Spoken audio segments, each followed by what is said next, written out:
Karena Allahu nurus samawati wal ard, maka Allah adalah nurul anwar, cahaya dari semua cahaya dan sumber bagi semua yang ada. Allah adalah puncaknya, Allah adalah pusatnya, dan cahayanya, limpahan cahayanya, itulah makhluk hidup dan alam semesta.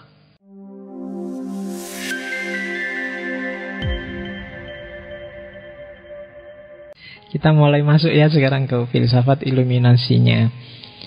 Dasarnya filsafat iluminasi kalau Suhrawardi itu Al-Quran surat An-Nur ayat 35. Saya lupa, harusnya tak sisipkan terjemahannya. Cuma nanti kamu pulang lihat terjemahannya ya. Ya di sini mungkin tak baca sepotong-sepotong terjemahannya. Jadi kenapa sih dia pakai simbolisme cahaya Suhrawardi itu dia tidak ngarang ketika pakai simbolisme cahaya. Kenapa? Karena Allah sendiri bilang, itu kan Al-Quran, firman-Nya Allah, Allahu nurus samawati wal ard. Jadi Allah itu bukan kok Allah seperti cahaya bagi langit dan bumi, tapi Allah itu cahaya. Ya kan? Allah mubtada, nur itu khobarnya. Jadi dia bukan simbol, benar-benar cahaya. Cahaya dari langit dan bumi. Ya tinggal nanti definisinya cahaya apa. Jadi dia cahaya. Penciptaan pertama itu cahaya. Jadi Allah adalah nurnya langit dan bumi. Dalam segala sesuatu nanti kalau di tasawuf ada kandungan rohnya Allah. Ada kandungan, kadang-kadang roh itu diartikan cahaya. Ya kan? Manusia, binatang, hewan, tumbuhan itu mengandung kadar tertentu nurnya Allah. Allah adalah nur bagi seluruh langit dan bumi, alam semesta. Oke, manusia kan juga cahaya. Orang kalau kehilangan cahayanya kan kelihatan. Orang yang gelap wajahnya itu kelihatan. Terasa loh, kalau kamu punya teman, anak ini gak terlalu cakep sih, tapi menyenangkan, enak diajak ngobrol, deket-deket dia enak. Karena ada cahaya pasti. Kamu ketemu preman, orang jahat, gandeng kayak apa ya, deket dia mesti ya agak ngeri-ngeri gimana, karena dia kehilangan cahaya. Kalau kamu jeli, kamu akan bisa melihat cahaya di wajah setiap orang. Jangankan sufi ya, kita yang biasa-biasa nanti bisa merasakan ada cahaya dalam segala sesuatu, yang itu diterjemahkan oleh orang barat jadi aura. Auramu kok agak gelap gitu ya, itu orang barat itu.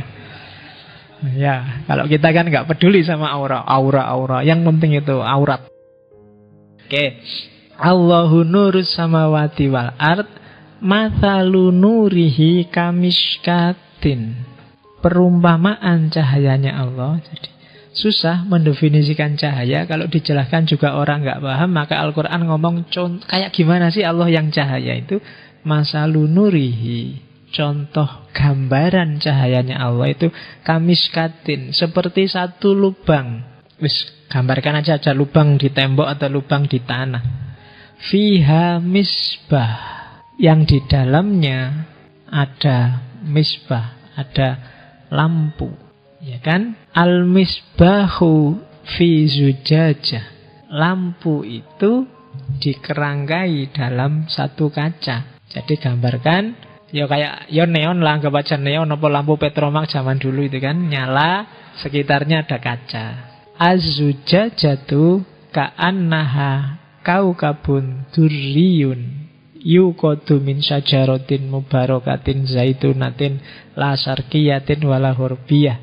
Kaca itu seperti kaukab.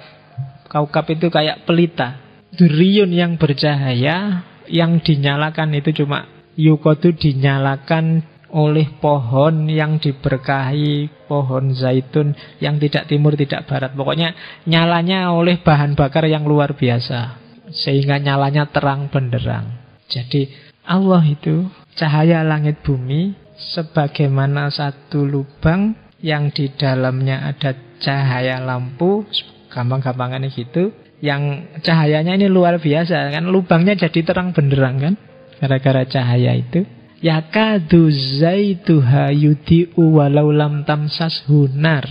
Bahkan saking dahsyatnya cahaya itu, yakadu zaituha yudi'u, seolah-olah cahaya itu sudah terang luar biasa, walau lam tamsas hunar. Meskipun nggak dinyalakan, nggak disentuh oleh api, dia sudah nyala sendiri. Jadi yakadu hampir saja zaituha yudhi'u. Lampu ini sudah nyala seolah-olah walau lam tamsas hunar, meskipun tidak disentuh oleh cahaya. Oke, jadi ini perlambang. Kadang banyak mufasir bilang yakadu zaituha yudhi'u walau lam tamsas hunar. Ini kayak manusia yang tanpa disuruh-suruh, tanpa harus baca Quran, dia sudah baik sendirinya karena fitrahnya memang baik. Kalau kamu ikuti cahaya Tuhan itu, kamu bisa bercahaya sendiri, bersinar sendiri tanpa harus dibantu oleh cahaya yang lain. Yakadu zaituha yudhi'u walau lam tamsas hunar. Itu tafsirannya para mufasir. Jadi kamu sendiri itu punya cahaya, meskipun tidak dibantu oleh cahaya yang lain, mungkin tidak dibantu oleh Quran, tidak dibantu oleh guru, tidak dibantu. Kamu sebenarnya sendiri punya cahaya. Kalau kamu jernih, karena tadi kaca. Jadi ini kalau ada Arabnya gini, kayak ngaji tenanan ya. Nah, jadi nurun ala nurin. Kalau kamu sendiri bercahaya, sementara Allah itu cahaya yang luar biasa, itu kan kayak cahayamu yang kecil, itu disambut oleh cahaya besarnya Allah. Nurun ala nurin. Jadi alam semesta itu cahaya yang juga ada di bawah cahaya yang lebih besar.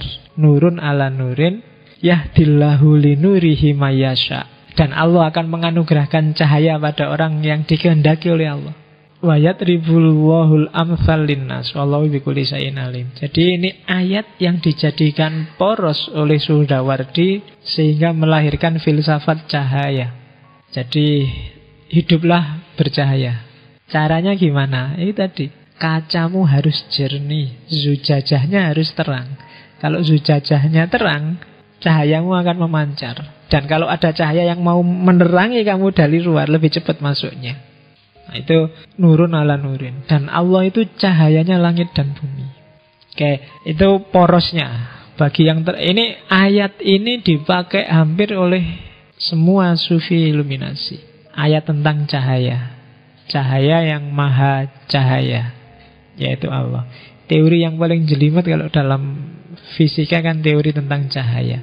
Orang barat menceritakan benturan pertama yang melahirkan cahaya, itu kan terus disebut Big Bang. Dari situlah lahir alam semesta. Ya meskipun kalau di barat kan disebut Big Bang, sebenarnya itu tidak bang. Bang itu kan kayak bunyi petasan kayak itu, sebenarnya bukan bang, tapi apa ya, kalau cahaya muncrat itu kayak gimana? Kayak yang lapiar ya apa nih? Ya disitulah lahirnya alam semesta yang oleh barat disebut Big Bang. Itu sebenarnya pancaran cahaya yang menyebar kemana-mana. Tapi orang barat susah memahami iluminasi. Mereka tidak terbiasa berpikir jelimet kayak orang timur. Ya pokoknya Big Bang, kayak batu sama batu benturan terus duer, terus jadilah alam semesta ini. Orang barat pun ya kurang lego kan kalau bilang bang gitu kan. Jadi mungkin kalau orang Indonesia bukan Big Bang, big yo dor, big buas, pokoknya orang dasar. Kalau orang Jawa Timur dwar gitu, big dwar gitu kalau orang Jawa Timur. Kalau orang Jogja tidak bisa, orang Jogja lembut. Kalau Jogja kan mak pik gitu aja. Ya kan, kalau Jogja kan gitu, puanas jadi puanis ya. Kalau tabrakan dasar mobil tabrakan pik gitu, mak pik nggak seru. Kalau Jogja terlalu lembut. Yang dahsyat itu Jawa Timur. Ekspresi dahsyat itu dari timur. Oke, jadi itu ayatnya ya, porosnya ayat. Jadi saya bilang tadi ini hikmah hadratun nas, ada hadratul falsafah, ada hadratul irfan. Sekarang kita masuk ke tadi. Karena Allahu nurus samawati wal ard, maka Allah adalah nurul anwar. Cahaya dari semua cahaya dan sumber bagi semua yang ada. Oke ya, tak gambarkan kayak lampu, tak gambarkan kayak matahari. Allah adalah puncaknya, Allah adalah pusatnya, dan cahayanya, limpahan cahayanya, itulah makhluk hidup dan alam semesta. Berarti melimpah. Melimpah pun susah. Melimpah itu kan dari tidak melimpah jadi melimpah. Tapi dia disebut matahari karena sudah bercahaya. Kalau nggak ada cahayanya nggak disebut matahari. Dan Allah itu seperti itu. Jadi makhluk itu hasil limpahan dari cahayanya Allah. Ya diingat-ingat lagi karena menyebutnya cahaya, karena Quran juga pakai istilah cahaya. Digambarkan agak susah, ya memang seperti cahaya. Jadi cahaya itu kan begitu dia nyala, begitu cahayanya ada. Jadi begitu Allah ada, ya otomatis ketika Allah ada memancar. Dan pancaran-pancaran itu, itulah nanti lahir gradasi makhluk-makhluk. Semakin jauh yang namanya pancaran kan semakin gelap. Dan di ujung cahaya setelah itu kan kegelapan. Dan ini makhluk ini gradasi. Mungkin yang paling ujung ya batu-batu yang gak punya nyawa. Mungkin setelah itu tumbuhan, setelah itu manusia, setelah itu. Dan makhluk pertama yang paling dekat dengan Nurul Anwar itu nanti yang disebut Nurul Akrob. Nurul Akrob itu kalau kemarin di filsafat peripatetik itu disebut akal fa'al. Atau kadang-kadang para sufi menyebutnya Nur Muhammad. Atau kadang disebut hakikat Muhammadiyah. Hakikat NU nggak ada.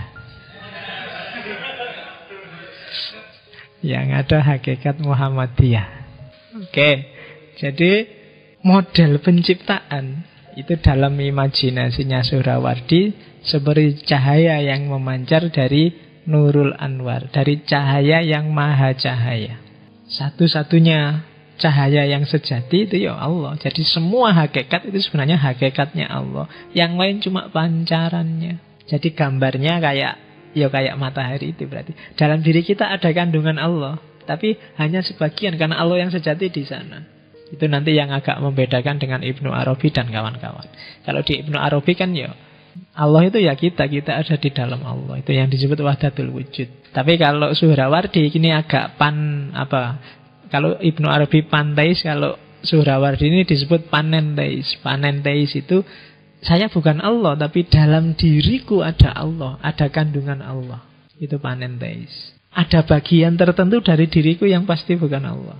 Sifatnya gradasi. Kayak cahaya, semakin jauh semakin gelap. Maka orang yang melakukan kejahatan, melakukan kejelekan, melakukan kekacauan, dimensi cahayanya lama-lama redup. Kenapa? Karena dia menjauh dari pusat cahaya.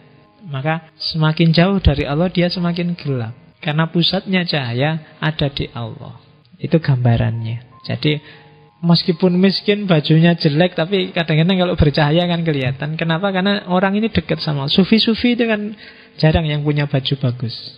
Orang para ulama besar itu biasanya ya bajunya sederhana-sederhana. Yang bajunya bagus-bagus kan para pejabat, para artis.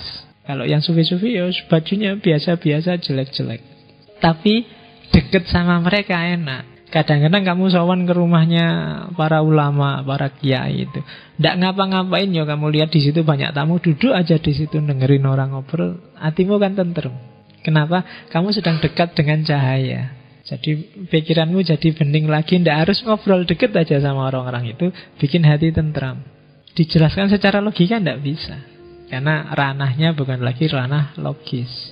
Ya, ini teori selanjutnya. Yang saya sebut saya tidak akan berdalam-dalam di sini. Itu nanti di titik tertentu mulai agak jelimet di situ. Tapi tak gambarkan generalnya saja.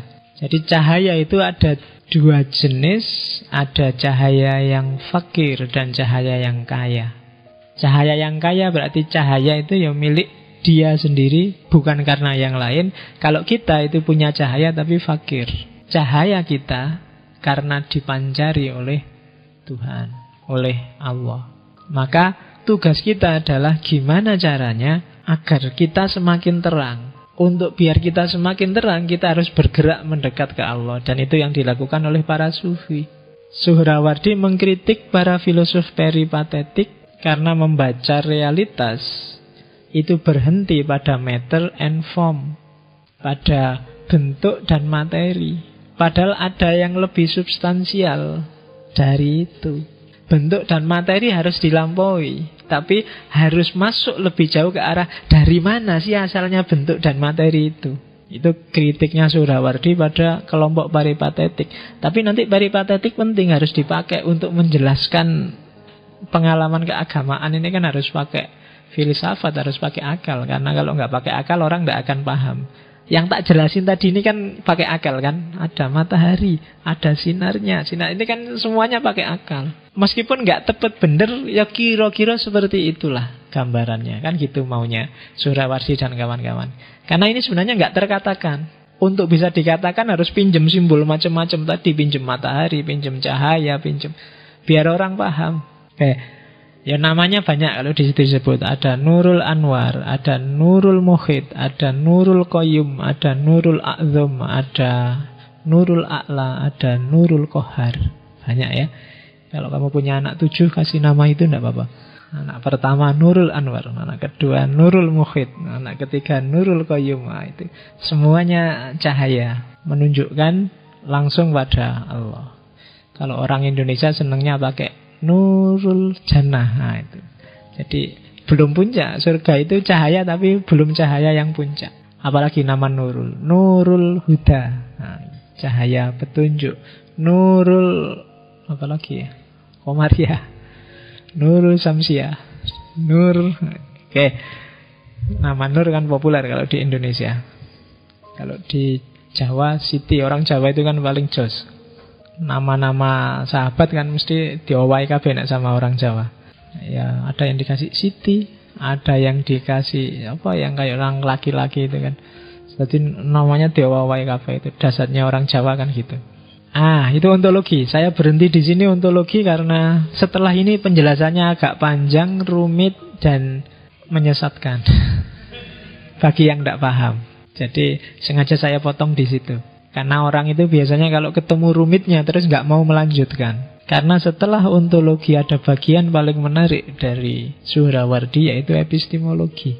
Itu yang dikenal sebagai ilmu huduri. Kalau orang Sunni lebih suka menyebutnya ilmu laduni, kayak Ghazali. Jadi apa sih implikasinya cahaya bagi ilmu pengetahuan? Katanya Suhrawardi, seperti yang tak bilang tadi, ada 3 level ilmu pengetahuan. Pengetahuan yang sejati berarti, katanya Suhrawardi, adalah pengetahuan yang tidak keluar, tapi ke dalam. Pengetahuan yang dialami langsung. Knowledge by present. Yang disebut ilmu huduri. Melihat ke dalam batin. Itu lebih sejati. Kenapa lebih sejati? Karena ngalami sendiri. Jadi ini sebenarnya awalnya Suhrawardi itu belajar filsafat peripatetik, tapi sumpek dengan pikirannya filsafat peripatetik. Dia tidak nemu kebenaran dari para filsuf peripatetik. Jadi saking suntuknya mikir, terus dia ketiduran. Mimpi ketemu Aristoteles. Ya, jadi ada kisah dia mimpi ketemu Aristoteles. Mumpung lagi sumpek, tanya ini ahli logika sepanjang masa namanya Aristoteles. Tanyalah dia pada Aristoteles, Aristoteles, aku bingung, pengetahuan yang benar itu ada di mana sih? Terus Aristoteles jawab, tanyakan pada dirimu sendiri. Loh, tanya diri sendiri gimana caranya? Tanya diri sendiri berarti apa? Ya lihat dirimu sendiri. Kamu sudah paham apa belum, kan kamu sendiri yang ngerti. Dari situ begitu bangun dipikir-pikir, terus ketemulah bahwa iya, ternyata di antara semua pengetahuan yang paling meyakinkan adalah pengetahuan yang konfirmasi kebenarannya ke dalam, tidak keluar. Misalnya, menurutku Lionel Messi itu pendek orangnya. Dari mana aku ngerti? Moco ning internet. Gitu kan? Kebenarannya keluar. Derajatnya akan lebih tinggi kalau jawabanku, dari mana aku ngerti? Kemarin ketemu aku salaman sendiri langsung. Jejer aku ternyata dhuwur ya kacek sithik.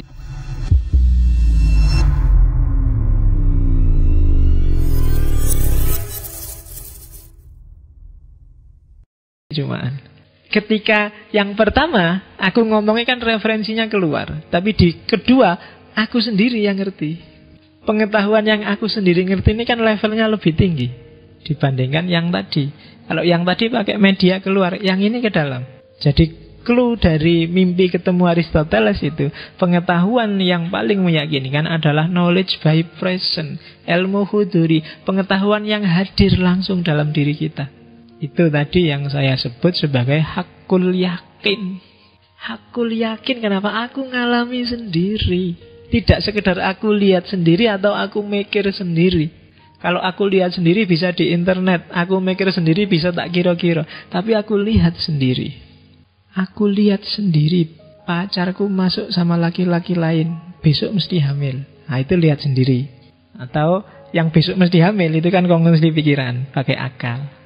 Tapi akan lebih dahsyat kalau aku ngalami sendiri. Aku dewe sing ngajak pacarku masuk. Nah itu berarti itu lebih mantap kalau itu kan. Loh kamu coba lihat masuk kamar, di kamar ngapain juga ndak tahu. Ya, jadi ngalami sendiri. Berarti apa? Itu yang disebut pengetahuan swa objek. Pengetahuan jenis ini ndak ada objeknya. Kenapa? Antara yang mengetahui dan yang diketahui jadi satu.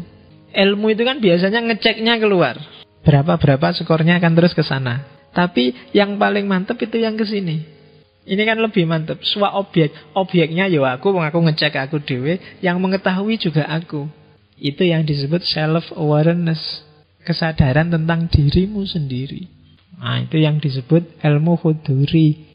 Kalau dalam dunia sufi, kesadaran pengetahuan yang ada dalam dirimu itu tidak selalu pengetahuan yang kamu alami langsung. Tapi ada kalanya diilhami oleh Allah dalam dirimu.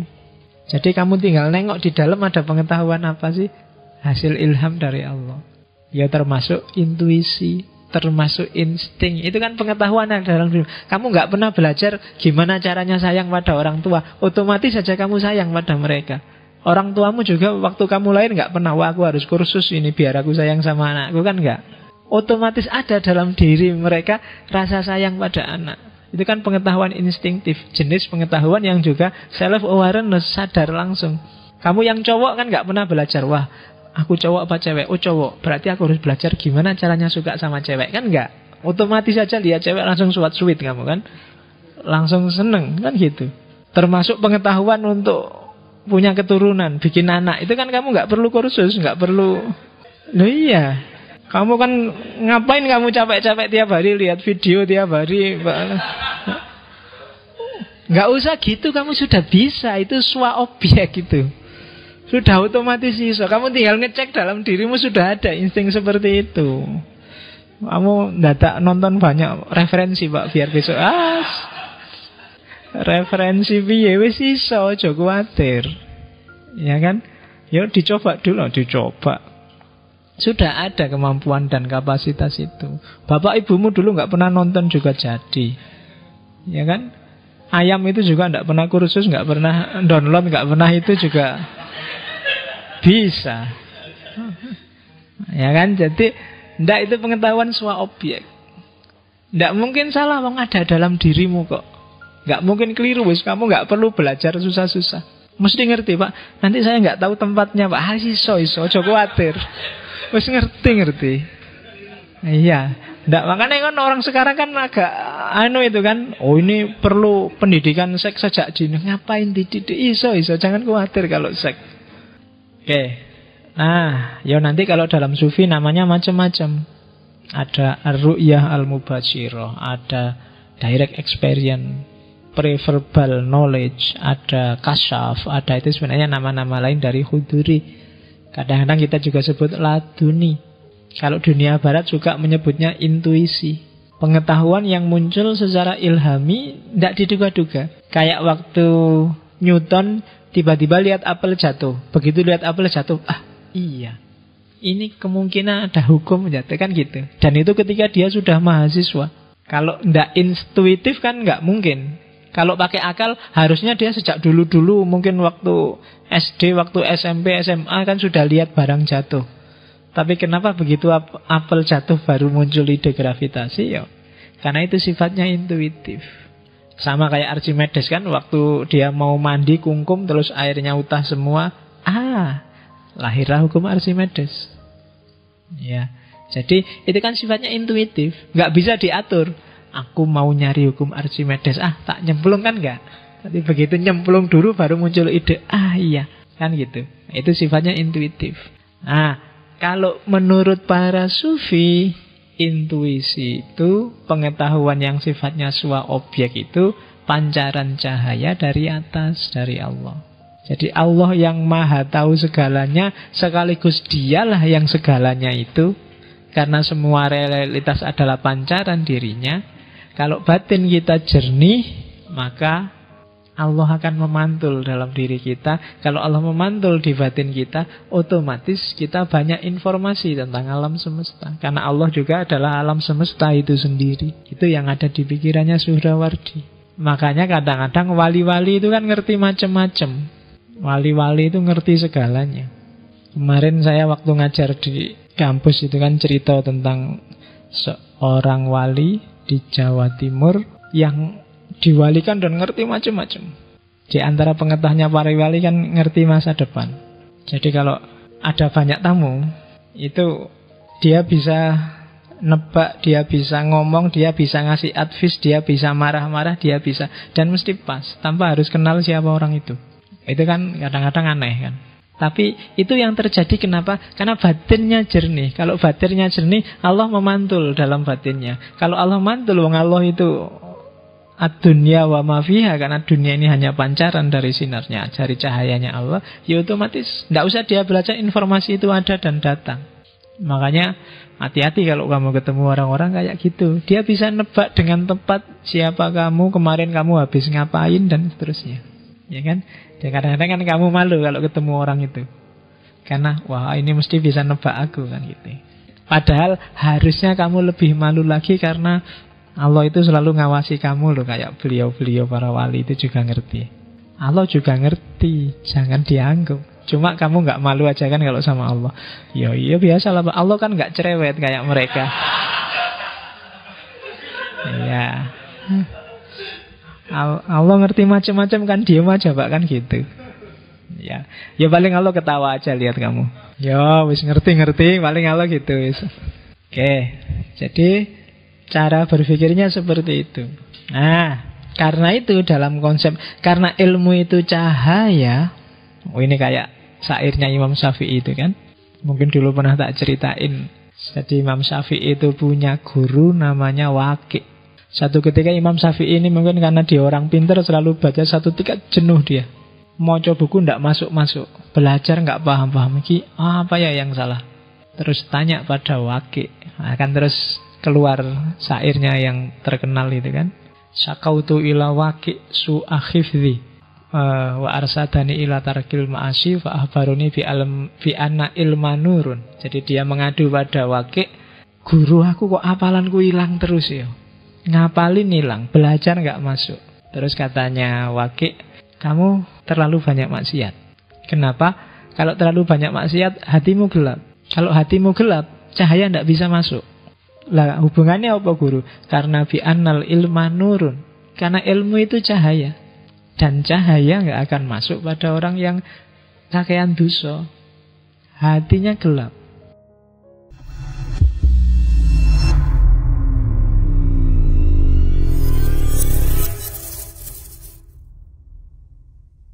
Dr. Fahrudin Faiz membuka ceramahnya dengan menjelaskan konsep bahwa Allah adalah cahaya langit dan bumi, seperti yang diuraikan dalam surah An-Nur ayat 35.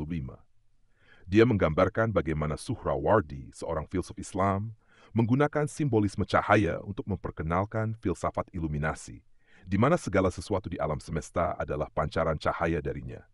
Bagi Suhrawardi, Allah bukan hanya sekadar sumber cahaya, tetapi juga cahaya sejati yang menjadi awal segala ciptaan. Setiap makhluk, mulai dari manusia, hewan, hingga tumbuhan, mengandung kadar cahaya tertentu yang berasal dari Allah. Dr. Faiz mengaitkan konsep ini dengan cara kita melihatkan cahaya pada diri seseorang. Bagaimana orang-orang yang baik dan tulus seringkali tampak bersinar dan menenangkan bagi orang lain. Dr. Faiz kemudian menjelaskan pentingnya memiliki hati yang bersih untuk menerima dan memancarkan cahaya ini. Ia mengatakan bahwa jika hati manusia jernih, maka cahaya Allah dapat memancar dengan terang dalam diri mereka. Orang yang baik, meskipun hidup dalam kesederhanaan, akan tetap terlihat bercahaya karena hatinya dekat dengan Allah. Sebaliknya, orang yang jauh dari cahaya Allah akan tampak suram, karena semakin jauh dari sumber cahaya, semakin gelap hidupnya. Dalam pandangan ini, hidup menjadi perjalanan untuk mendekatkan diri kepada Allah, agar cahayanya senantiasa menerangi dan membawa ketenangan dalam kehidupan. Pada bagian terakhir ceramahnya, Dr. Faiz membahas konsep ilmu huduri atau pengetahuan yang hadir dalam diri.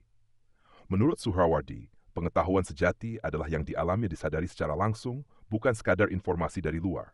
Dia menyebutkan contoh bagaimana seorang wali atau orang suci dapat memahami keadaan batin orang lain hanya dengan melihatnya, karena batinnya telah begitu jernih dan mampu memantulkan cahaya Allah.